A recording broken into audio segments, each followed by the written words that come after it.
Welcome to another episode of the DevReady Podcast. Today I've got Jack Bear joining me. Welcome, Jack. Thank you. Thanks for having me. It's a pleasure. Why don't you introduce yourself to everyone so then I don't do a bad job at it? No worries. So I'm Jack. I'm the managing director of Norg. We're an AI startup that's been going for about 13, 14 months now. We're a team of 14 in Australia. And then we have, between 10 and 20 contractors overseas that sort of help with a lot of the manual data entry, testing, that sort of thing. We are originally, our background for half the team is probably web development. So we come from a web dev agency and we quickly identified a great opportunity in AI. And I guess the sort of way we got started was we pitched clients at our current web dev agency on potential solutions to see if there was, demand for it. And we sort of had a good idea around what some early use cases of AI were. And from there, we sort of pinstrapped to building out our own product by essentially using any of the money, the surplus money we made from projects and rolling that into our own offering, and also creating and taking projects that sort of helped build out our own sort of IP. Yep. Yeah, it's a good way to do it, especially when you're running sort of a service consulting business and providing value to users. It gives you that direct user base to a domain you understand, customers who have a need that you can fill, and you can test out your idea like you've done.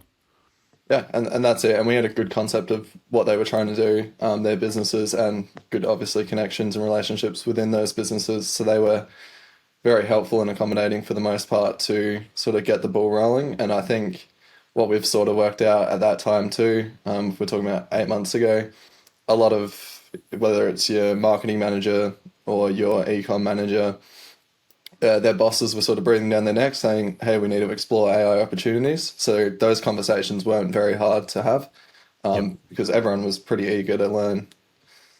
Yeah, I think ChatGPT opened up a lot of AI conversations for everyone. Correct, Yeah. correct. Were you thinking about AI as the base to the product before sort of that end of 2022, so like November when ChatGPT came out? No, no, it was literally as it came out. Yep. I would have had to been one of the first, probably, in the first 10, 20,000 users. The other thing we did at our digital agency was SEO, Hmm. and a lot of SEO is content writing, writing meta descriptions. It's a lot of copy for the most part. Yep. And instantly it was like, okay, well, this is a complete game changer because the output's just been 100x Yep. on what's achievable. And if we as an agency don't adapt, agencies are going to be able to deliver the same service for a much lower price. Yep. So it was an opportunity we knew we sort of had to take advantage of. But in the end, we really never touched SEO. It was more at the start some bespoke sort of solutions for clients that sort of had that need. Yep. So, do you want to let everyone know a little bit of background about sort of the product that you moved into? So it's called Norg, and what you do for those e-commerce clients? Yep. So I guess early on we started off with chatbots, as pretty much everyone did in the space, just because it made sense and was a pain point for a lot of our customers, and we knew it'd be something that's not too tough of a sell. So we started off with chatbots, but we sort of quickly realized that it was going to become very overly saturated, and it was very hard to sort of explain the differential between an AI chatbot and your intercoms, which sort of pre-existed. Yep. So that's sort of where we started. We then worked out, okay, well, also the terminology chatbot is, I guess, got a negative connotation towards it. No one really deals with pleasant experiences when using a chatbot online. So it was also about, I guess, giving it a new name and wrapping it up, because it is, for the most part, a completely different product and a different way of interacting. Hmm. And the other thing we've sort of worked out was it's really hard to convey the value of the chatbot without some sort of data to back it up, whether it's how many support queries you're handling, how many support tickets with customer support are reducing by having one. And the other thing that was more quantifiable and easier sell is if you can boost CRO and essentially sell more products, then it's a very easy sign off. So that's sort of the direction we've headed in and been heading in for the last 6 months, Yep. So, giving more personalized product recommendations to customers navigating our clients' websites. yep. What's CRO? Because I don't know if I So have. conversion rate optimization. So Okay. if we can increase the average order of their cart, if we can upsell them. So like a great example of CRO would be when you're on Amazon and you see people also bought, it's a sale that potentially wouldn't have happened without that. So by being able to track that and show that the AI is pushing people into that direction, it's a great selling point for us, and it's 100% a worthwhile tool for the business. Yeah, so just increasing the basket size or the checkout size as Yeah, any that's way it. possible, really. And then yeah, so I'm assuming the main touch points on sort of that example you gave with AI would be, all right, what have people purchased in the past that are similar to that product? What's a trend? Like they may not have happened in the past. It may just be a recent change in what they're purchasing and bundling together. And then you're suggesting that in a really simple way of explaining it. Yeah, and also just having personalized interactions because you could go on and go, hey, my mum loves wine from this region in France. It's her birthday. My budget's this much. Give me some recommendations. And then you have an LLM essentially giving you those recommendations, which previously you'd be navigating a website, and then maybe doing some research on Google to sort of find out what's the product you want to buy. Yep. Have you found that with sort of the large language models that are coming out now in ChatGPT, that it's a much easier conversation to have with people about using AI as part of a feature set in a product? It is and it isn't. I think it actually has gotten tougher. So, for example, we had a pitch to the Victorian government. So it was like a solution architect forum where basically they have solution architects from all different industries within the government. Could be health, could be transport, whatever it is. And they are, for the most part, they were very hesitant. They were very skeptical, which sort of led us down a new tangent of LLM hallucinations. Because you can even test it on ChatGPT. You ask it the same question twice, you ask it 10 times, it might give you a completely different answer every time. Yep. And for them, if they are giving a client or customer, nurse, doctor, whoever it is, information, there needs to be a level of consistency to it. And the way things currently stand, I think that the examples that get brought up all the time was that Chevy chatbot, Yep. The $1 car. where someone got a $1 car, yeah, and it went viral on Twitter. And the other one was the Air Canada, where basically the customer took them to court. Yep. They were sort of trying to argue that the AI chatbot itself is its own legal entity, even though it's tied to their Yep. website and it's answering on behalf of the business. Yeah, there's people that are trying to jailbreak it in ChatGPT, and it's going to be a thing that they'll do on websites that are running chatbots as well. So there's always going to be trying someone to game it. My go-to example is the National Eating Disorder Association of America. If you know that one, they released a chatbot early on last year, and it was giving people advice that would trigger eating disorders. So go on a diet, go into a calorie deficit, and just telling them all the opposite things of Right. what they actually should do. Yeah, it's a perfect example. And so there's definitely those areas that we've been looking into heavily over the last couple of months because we've worked out, A, these advanced use cases aren't coming as soon as people think, Yep. because as soon as you go down like an agent architecture or state-based architecture where it's essentially multiple like AI personas, I guess, uh, your level of failure increases drastically. So we, Yep. we played around in that space. We had a state-based architecture for HR, so for classifying EBAs.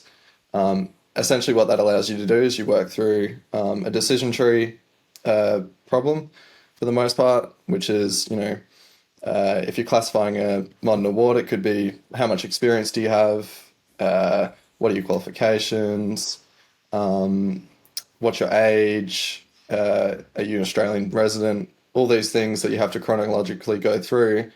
Each step increases that chance of failure for the most part. So we sort of worked out, for now, doing the basics well and having that sort of sanity check over it, where people can't inject their own prompts, it's not producing profanity, it is getting fact checked every single time. If you can address those things, it's going to be much easier for the sort of enterprise level clients to be able to sign up to comfortably. And the other thing is there's no real solutions for it at the moment. So we're sort of having to build them in-house because people haven't really tackled this problem yet, because people are just starting to release all their AI products and there's no real control or sanity check over them. Yep. Yeah, it's a very new industry and area, especially just using large language models.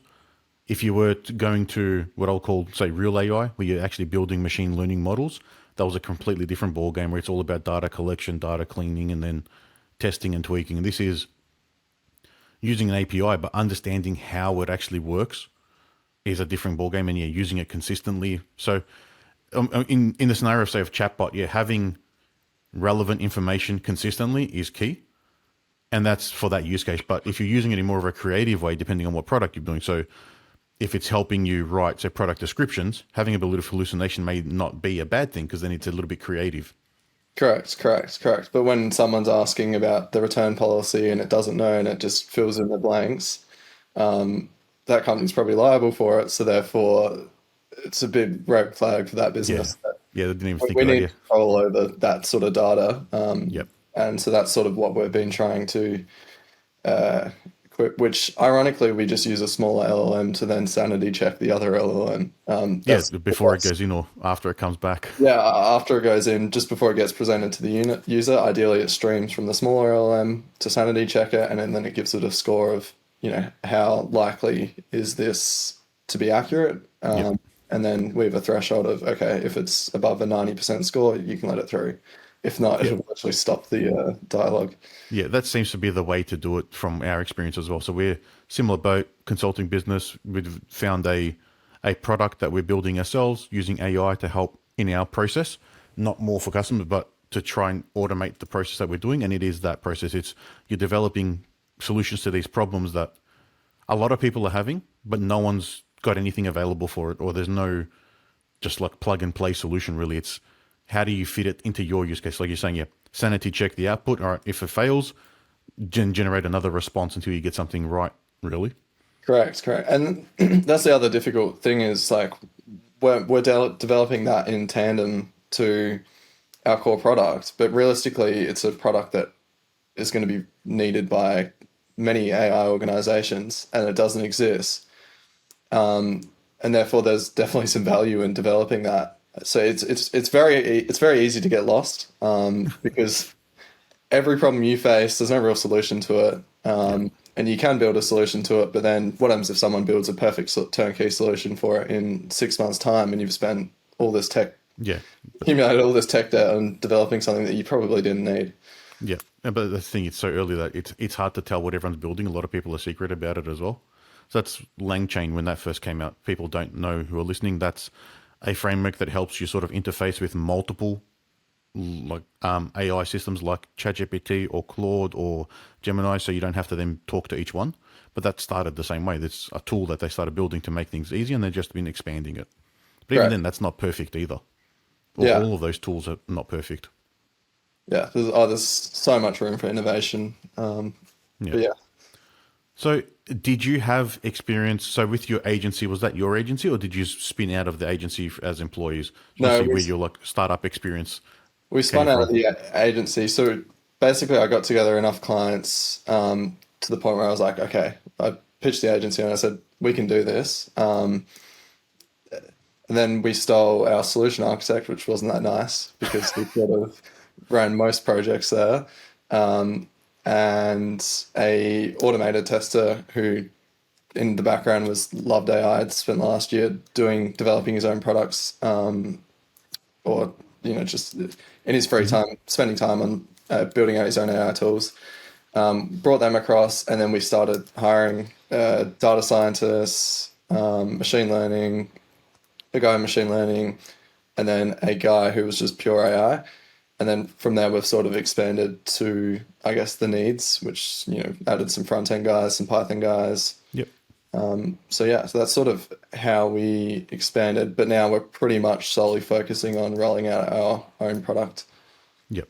So this will be your first like startup experience running through it and going through everything. What sort of challenges have you faced from working from the agency to then moving into what you are doing now at Norg as a founder? For the most part, it actually gave me a lot of structure to go off because it wasn't like the internal setup of the company I could, for the most part, duplicate very easily. And it was structure and processes that our solution architect was already familiar with.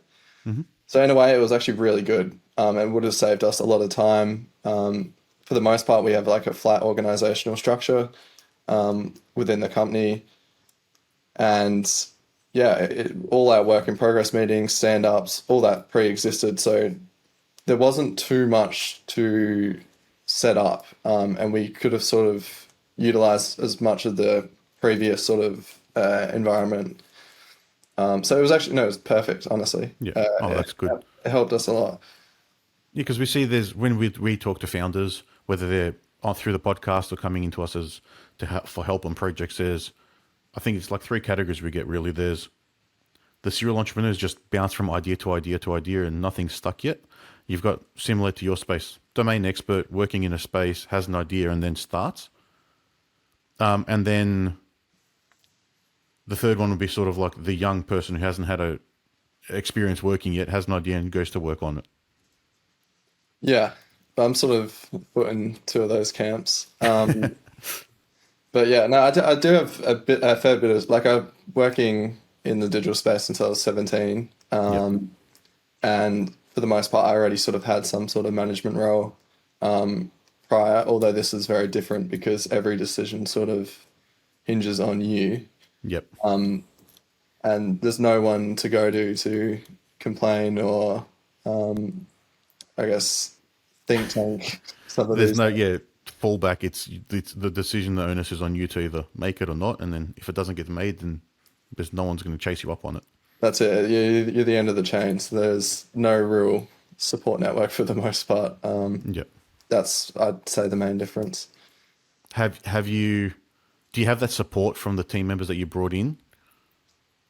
Yeah. With the way you are structuring everything? Yeah. I guess the other thing that sort of you notice is developers, especially experienced developers, they're used to having very clear objectives and plans when building. So for them, it's also a bit new because, for the most part, there's bandwidth for them to go, actually, we should be focusing on this, or have we looked into this? And that's something that's probably new to them as well.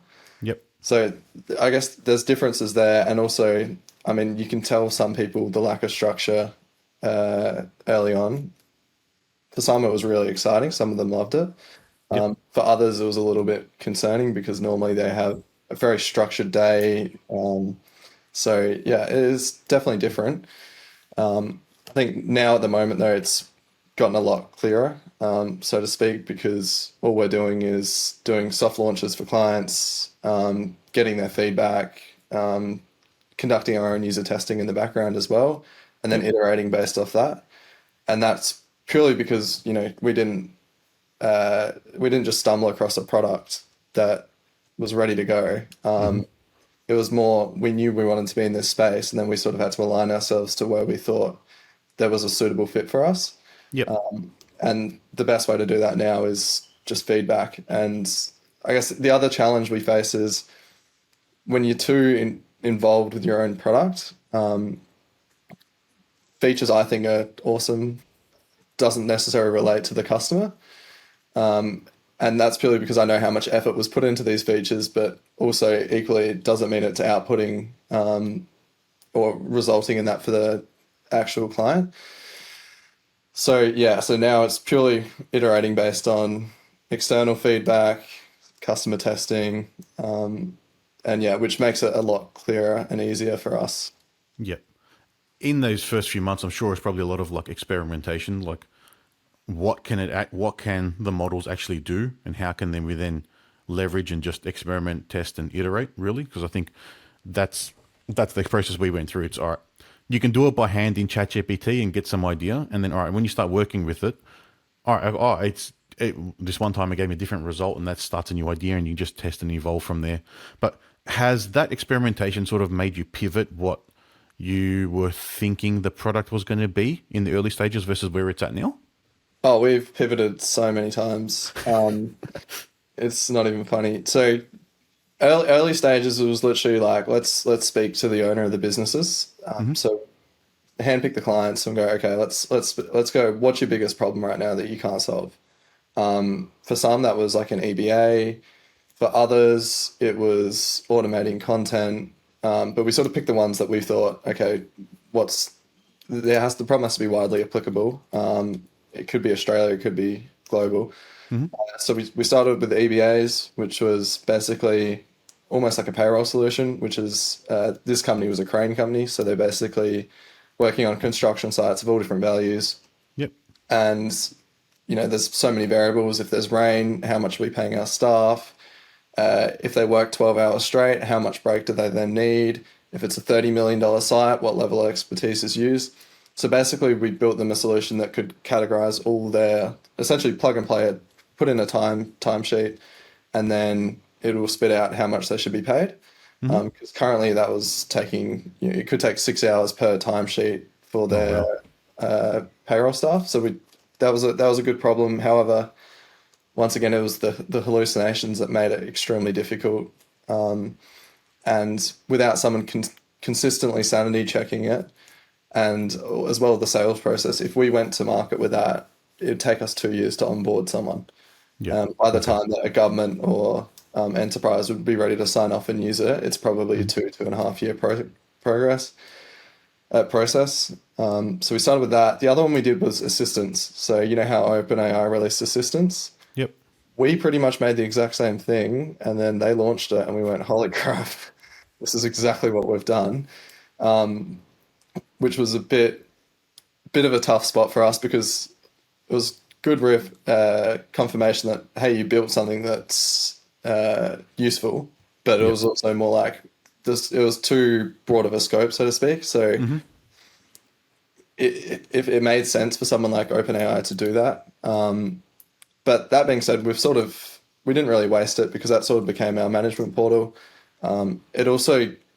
It's not agnostic too. So I think with OpenAI, you're sort of locked into their ecosystem, and all the cloud providers who are partnering with a LLM is trying to get that sort of same scenario where you're locked into their cloud platform, you're locked into that LLM. So us having an agnostic LLMs, agnostic cloud providers, I think it gives you a good,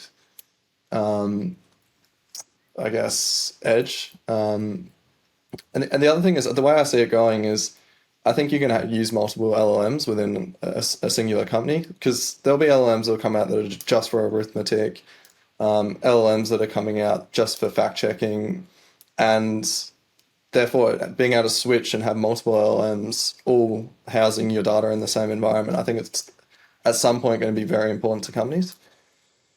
So it's not just that, it's they specialize in different things. So GPT 3.5 Instruct is better at doing step-by-step base sequences than GPT-4 is, I think. But GPT-4 is more creative. So depending on what use case you need it for, then you'll bounce between them, or you'll go to Claude or Gemini or whatever it may be. That's definitely going to happen. Yeah. And also with the open source models, if you start training them on one specific task, it's going to quickly become better than GPT-4 at, interpreting legal framework or something niche like that. I think it's definitely going to go in the direction of there's going to be LLMs for specific tasks. I think having that sort of ecosystem in place that we've built will be useful.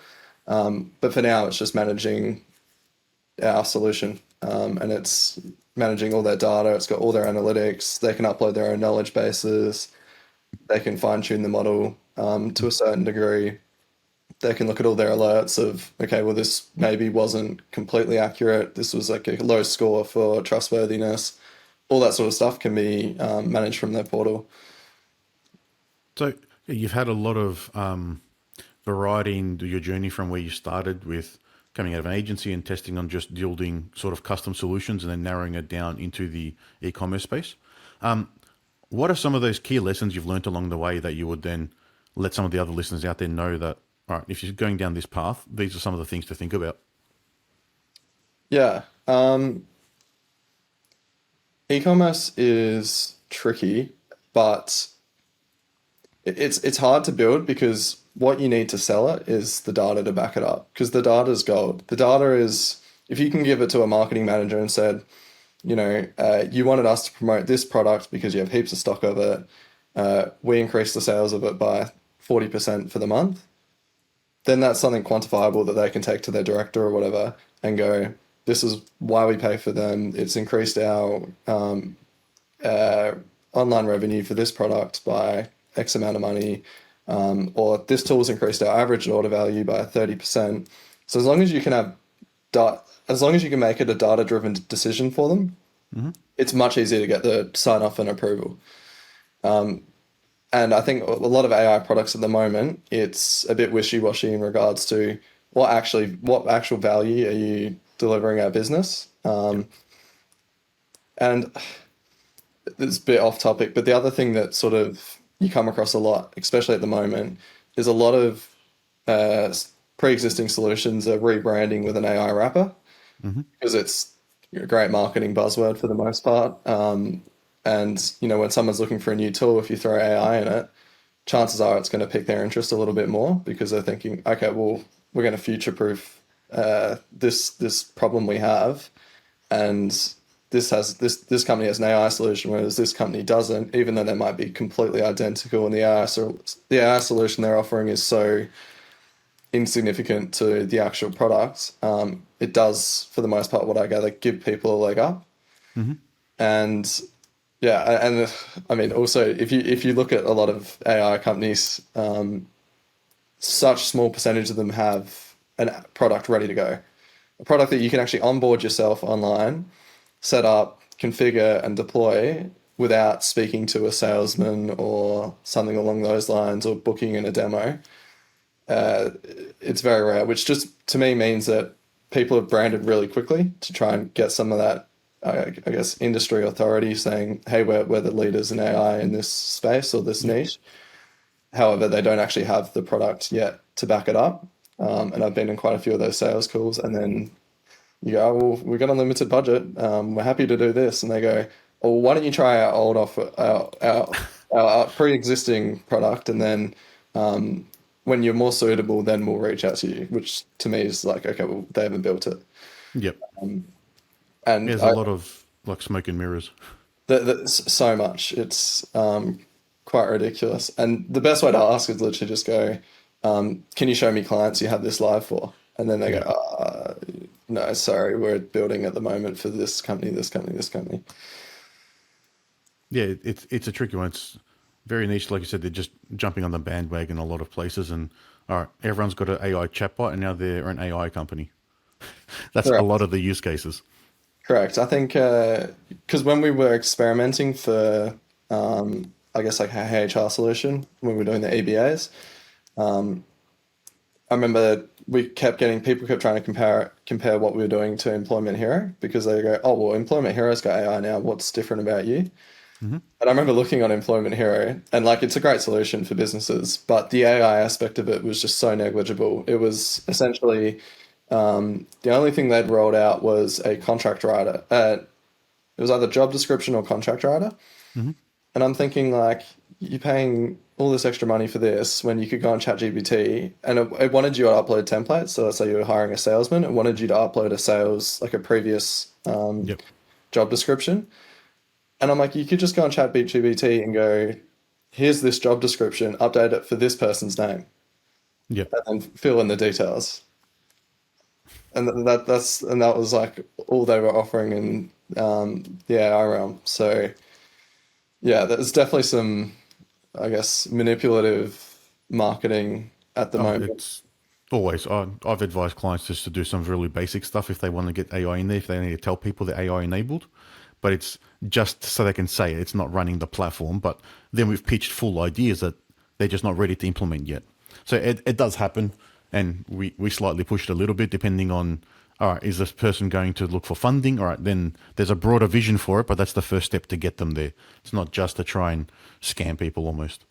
Yeah, yeah. Well, I mean, the other thing is you could, I'm sure people are going to start doing this, but you could literally buy a semi-failing software business and rebrand it, re-sticker it with some sort of AI functionality and raise money off it. And you could flip that business in 12 months. Yeah, as long as you can market it and get the users, but that's always hard part. Getting that market fit is never an easy thing, as you would have seen through all your pivots. Yeah, no, it definitely isn't. But if you've got that pre-existing user base, Yeah. and then you can try and grow it by having that AI spin-off to your product, and you'll probably keep your current customers happy because they're like, oh, look at these new features that are included in my subscription. Yep. I Yeah, can, it's definitely a way to do it. yeah, it seems to be there's a few popping up. Yeah. So in that journey you've had and all those sort of different conversations, directions you've been taking, how important is that stakeholder feedback to you? Oh, it's completely crucial. It's all our next 6 to 9 months roadmap. That's all we're going to be iterating off. Yeah. I'm completely stepping back. I'm not picking any features because otherwise we're just building features for no reason, and then Yep. you have a clunky product that's not actually delivering what people need it for or what it's best suited for. So yeah, that's completely exactly what we're trying to do at the moment, is just iterate purely on feedback to make sure that we're building a product that's valuable and has use cases.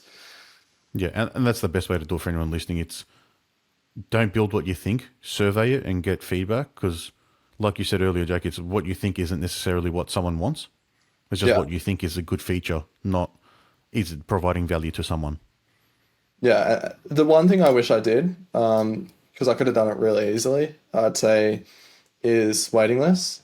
Yep. So I probably would have, in hindsight now, if I was going back 12 months, I would have set up 4 or 5 different websites. Doesn't matter what the brand name was.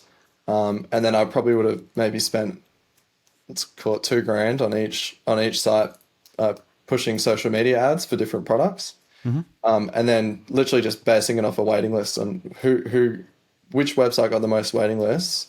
And then having a little survey when they sign up saying, what features are you looking for? Yep. And then I would have built that.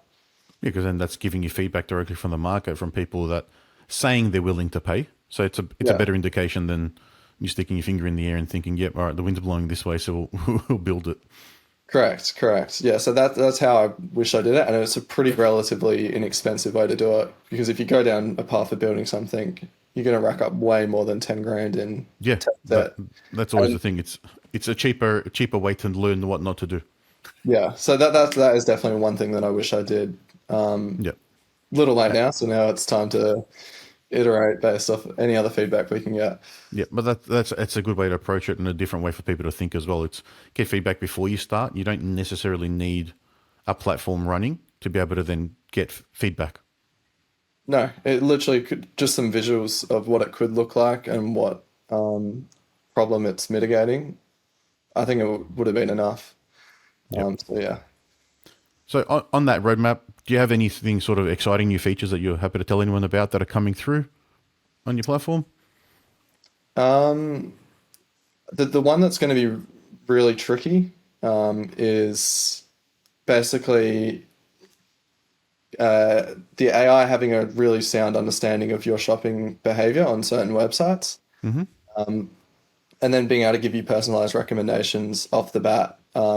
And even if it leads, so I'm trying not to Yeah, create you additional don't have features. to. I'm trying to keep it up to the feedback, but this is sort of what I want. And then in the search bar as well. So having the LLM power your search bar on a website, and then giving products that is trained on all your history of your shopping behaviors, what sort of products you like, what colors you typically tend to go for, all that sort of stuff. I think that'd be really exciting for websites.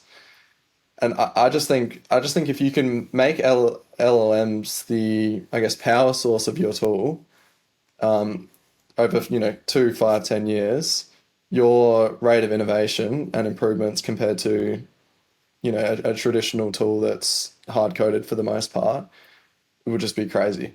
Yeah. And having that very personalized recommendations and personalized adjusted output is going to Yeah, be, I think that's where the internet's headed in a and bigger direction. So it's a great spot to be. the fact that it's learning and improving with each query, and at the moment I just don't think AI has enough use, especially for business use cases. Yeah. So once it starts actually getting all those users, I think the rate of innovation is going to be pretty crazy. And I think to call yourself an AI product, you've got to be LLM powered. Yeah. It can't just be an add-on to your existing offering. I'd be rebuilding with an LLM as sort of the powerhouse for your tool. Yep. Yeah. If you're not going down the machine learning route and doing the full proper traditional AI, then yeah, you need to have the full underpinning through your platform, not just a bolt-on feature that if you took it off, it wouldn't be any different. Yeah, completely. Yeah. All right. Well, Jack, it's been a great chat. Thanks for your time today and jumping on the episode. If anyone wants to reach out and find out more about yourself or Norg, how can they do that? You can visit our website, so it's Norg.ai, and then also our business email solutions at Norg.ai. Yep. Awesome. Well, thanks again, Jack, and I appreciate you jumping on board and recording an episode. No worries. Thanks for your time. Thank you. Cheers.